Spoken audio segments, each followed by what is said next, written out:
Good day everyone.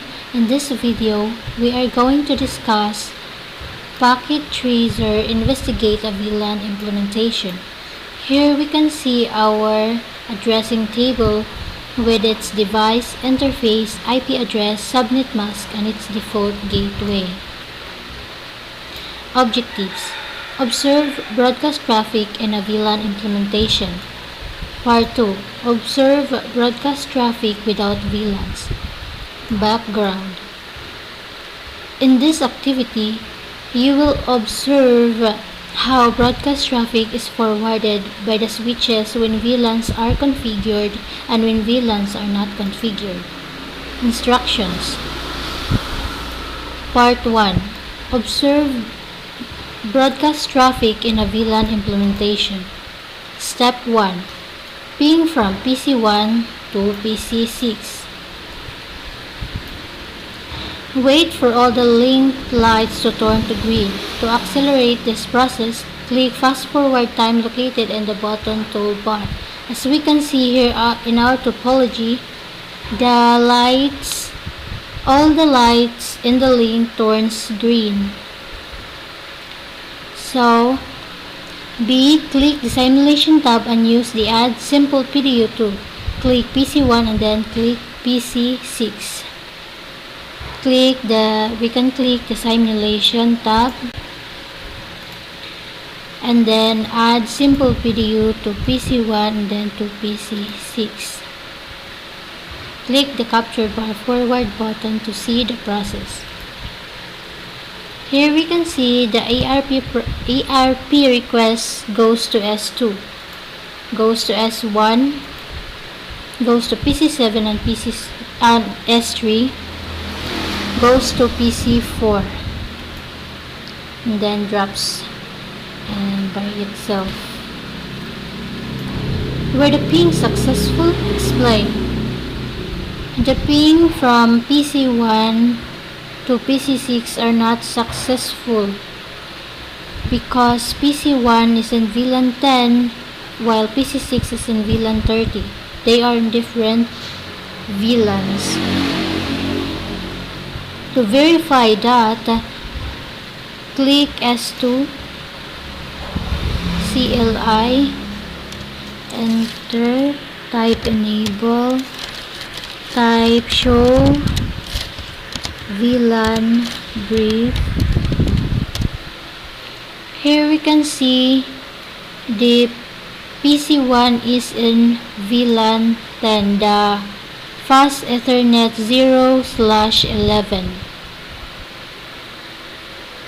0/11, while PC6 Fast Ethernet 0/6. Here, the 0/6, which is in VLAN 30.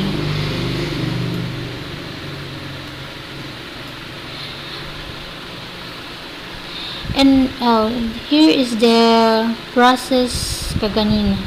In normal operation, when a switch receives a broadcast frame on one of its ports, it forwards the frame out all other ports.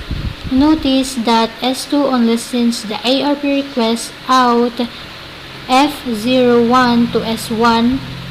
Also notice that S3 only sends the ARP request out F011 to PC4. PC1 and PC4 both belong to VLAN 10. PC6 belongs to VLAN 30. Because broadcast traffic is contained within the VLAN, PC6 never receives the ARP request from PC1 because PC4 is not the destination. It discards the ARP request. The ping from PC1 fails because PC1 never receives an ARP reply. Let's proceed to step 2. Ping from PC1 to PC4. Click the new button under the Scenario 0 drop-down tab. Now click on the Add Simple PDU icon on the right side of Packet Tracer and ping from PC1 to PC4. To do that, add Click New, and then add a simple PDU to PC1, then to PC4. Click the capture bar forward button to see the process.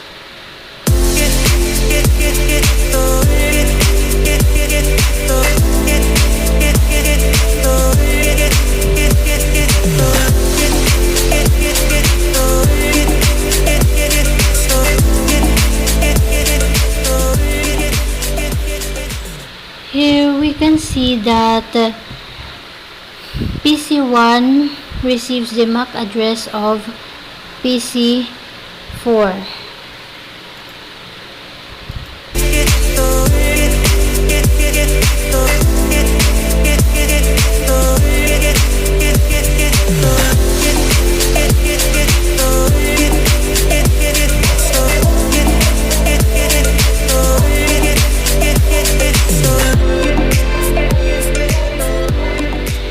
So we can see this ICMP goes to its destination. PC4 received the ICMP. Now it's sent back to PC1. And here we can see it succeeded. We can see this PC7 is also in VLAN 10. That's why the ARP broadcasts to the same VLAN in PC7. Now let's proceed to part 2. Observe broadcast traffic without VLANs. Step 1. Clear the configuration on all 3 switches and delete the VLAN database. A. Return to real-time mode. Click the real-time mode. Delete the startup configuration on all 3 switches. To delete that configuration, we can use the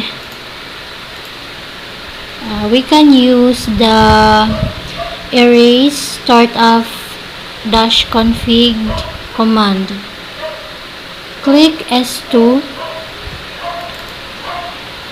CLI, type enable, and then type erase startup -config, enter, confirm. Now in S1 CLI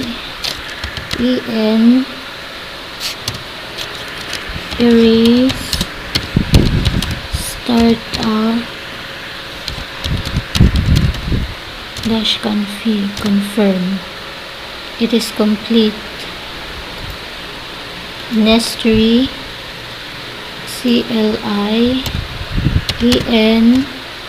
start erase startup -config, confirm. It is complete.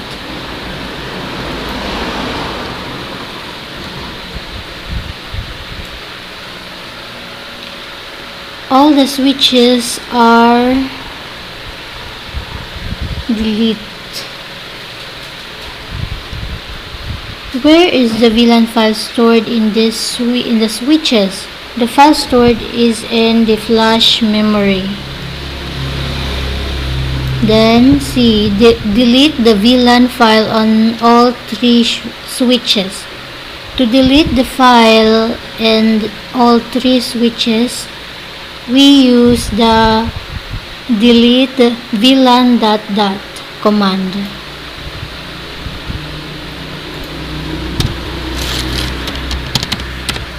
Delete VLAN confirm. Now on S2 delete VLAN ... confirm. in S3 delete VLAN dot.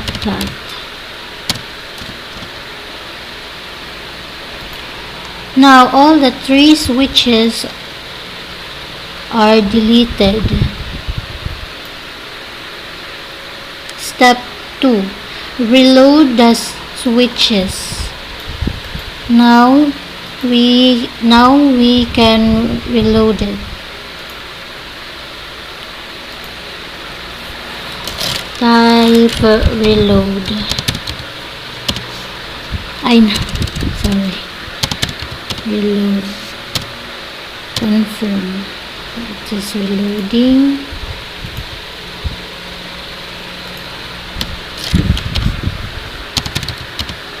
Reload.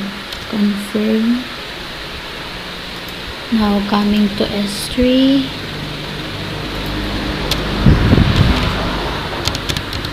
Reload.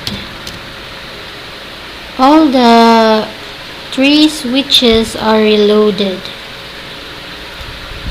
Step 3. Click capture bar forward to send ARP requests and pings.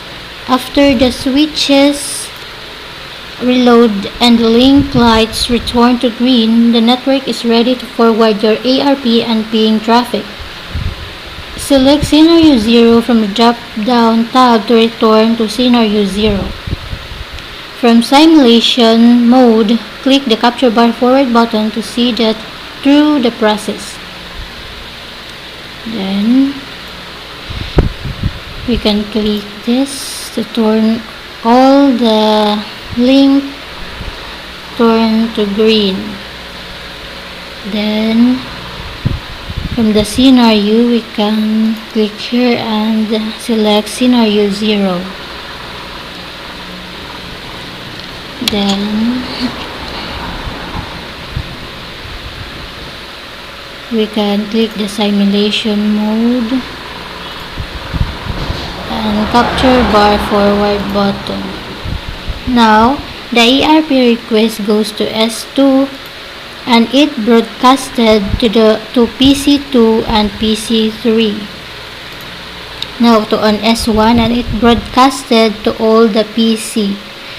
And on S3 it broadcasted also to the PCs. But still, see this PC1 drops this ICMP packet. Now all the devices are in the default VLAN, but the IP address for this PC1 and this PC6, they are in different networks. That's why this ICMP failed. Now let's proceed to reflection questions. Number 1. If a PC in VLAN 10 sends a broadcast message, which devices receive it? The message will receive all the devices, those who are in VLAN 10 only. And in the same as in number 2 and number 3. If PC in VLAN 20 sends a broadcast message, which devices receive it? Only in VLAN 20 receives the message, and also in VLAN 30. Question number 4.